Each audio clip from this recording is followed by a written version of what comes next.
Shalom saudara-saudara, salam sehat, damai sejahtera, dan kasih karunia dari Tuhan Yesus menyertai perjumpaan kita dalam renungan hari ini.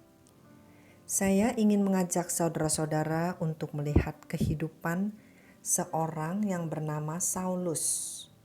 Dia adalah orang Ibrani asli, profesinya Farisi, dan dia mentaati hukum Taurat dengan tidak bercacat. Dia menganiaya pengikut-pengikut Kristus sampai mati. Laki-laki dan perempuan ditangkapnya dan diserahkan ke dalam penjara.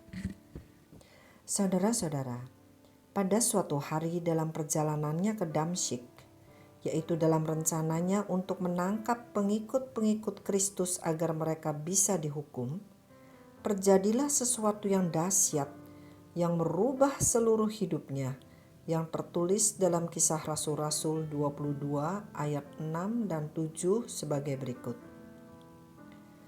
Dalam perjalananku ke sana, ketika aku sudah dekat Damsyik, yaitu waktu tengah hari, tiba-tiba memancarlah cahaya yang menyilaukan dari langit mengelilingi aku. Maka rebahlah aku ke tanah, dan aku mendengar suatu suara yang berkata kepadaku, "Saulus, Saulus, mengapakah engkau menganiaya aku?" Saudara-saudara, Saulus melihat suatu cahaya menyilaukan, berarti cahaya tersebut mengalahkan terang silaunya tengah hari, bukan? Dan cahaya itu turun dari langit di sekeliling dia. Wow! Saya betul takjub dengan cerita ini. Seorang Saulus yang mengejar-ngejar, menganiaya, membunuh jemaat Tuhan telah didatangi oleh Tuhan sendiri. Ya, dia yang berkaliber pembunuh, penjahat, tapi berakhir dengan diperlihatkannya cahaya kemuliaan Tuhan. Melalui kisah ini, kita jadi mengerti kuasa dari firman Tuhan yang tertulis sebagai berikut. Kasihilah musuhmu, berbuatlah baik kepada orang yang membenci kamu, mintalah berkat bagi orang yang mengutuk kamu, berdoalah bagi orang yang mencaci kamu. Dari Lukas 6 ayat 27 sampai 28. Yesus sudah menjalani ayat ini dengan menyerahkan nyawa bagi yang menyalibkan dia. Kasihilah musuhmu, itulah yang dijalani oleh Yesus. Dia pun membalas kejahatan Saulus dengan penampakan cahaya kemuliaannya yang membawa kuasa hadiratnya yang penuh kasih dan belas kasihan, yang mampu mempertobatkan seorang penganiaya jemaat seperti Saulus. Ayat ini tidak legalistik yang berarti tidak mendatangkan hukuman, tetapi bobot ayat ini adalah apabila kita menjalaninya, maka ada suatu kuasa sorgawi yang terjadi. Kuasa yang merubah seorang pembunuh menjadi seorang rasul yang membawa kabar baik yang menyelamatkan umat manusia di seluruh dunia. Oleh karena kasih Yesus kepadanya, Saulus berubah, transform, menjadi Rasul Paulus yang luar biasa, yang menulis 14 kitab dari total 27 kitab di seluruh perjanjian baru. Saudara-saudara, dari cerita ini, biarlah kita bisa merenungkan betapa panjang, lebar, tinggi, dan dalamnya kasih Tuhan kepada manusia berdosa.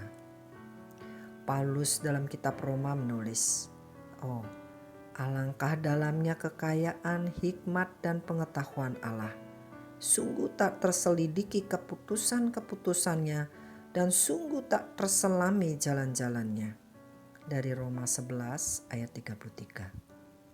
Menurut saudara, apakah Tuhan masih memperhitungkan segala dosa dan kesalahan Paulus yang dilakukan sebelumnya?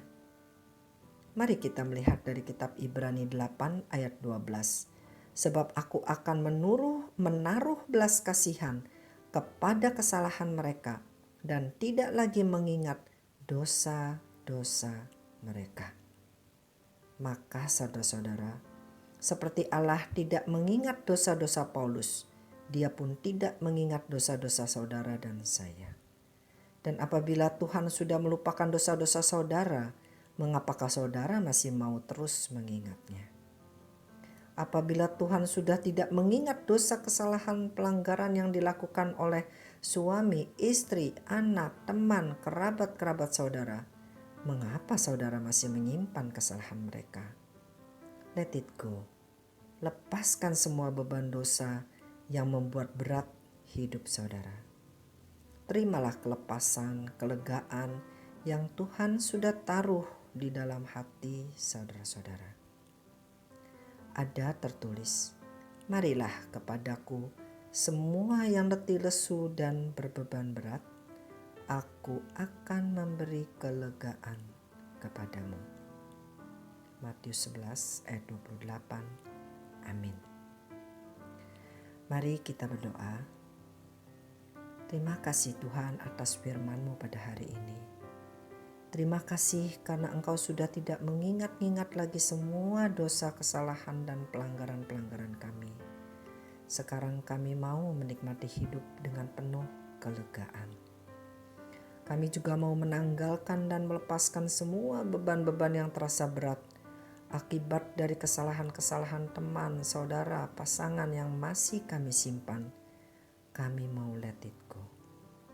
Di dalam nama Tuhan Yesus kami berdoa. Haleluya. Amin.